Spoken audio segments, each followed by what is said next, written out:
রাধে রাধে সবাইকে। তোমরা সবাই কেমন আছো? আশা করছি ভালো আছো। আমার গপুও অনেক ভালো আছে।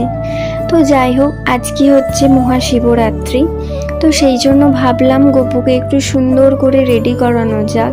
প্রথমে আমি ওর সিংহাসনটা মানে বসার জায়গাটা একটু সুন্দর করে সাজিয়ে নিয়েছিলাম। তারপরে আমি ওকে এই নতুন জামাটা পরিয়ে দিয়েছি। আর ওর কিছু কিছু মানে অতটাও নেই, তো যেটুকুনি রয়েছে আমি ওকে পরাই।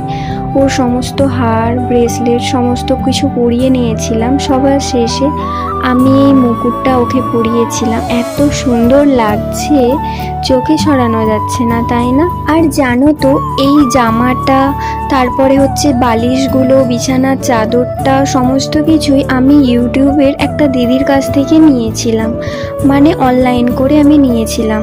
খুব সুন্দর, ওই দিদিটার হাতের কাজ এত সুন্দর যে তোমাদের কি বলবো আমি, সেটা তোমরা দেখেই বুঝতে পারছো আশা করি। আর যদি তোমাদের কারোর গোপুসোনার জামা বা এই রকম সমস্ত কিছু পছন্দ হয় তো আমাকে তোমরা জানিও। আমি ওই দিদিটার ফোন নাম্বার তোমাদেরকে দিয়ে দেব, তোমরা ওই দিদির কাছ থেকে কন্ট্যাক্ট করে নিও। আর আমিও ভাবছিলাম, সামনেই তো জন্মাষ্টমী চলেই আসছে, ওই দিদিটার কাছ থেকে আমি গোপুসোনার জন্য আরও কিছু ড্রেস অর্ডার করব, কারণ দিদিটার হাতের কাজ আমার তো খুবই ভালো লাগছে, মানে এত সুন্দর লাগছে।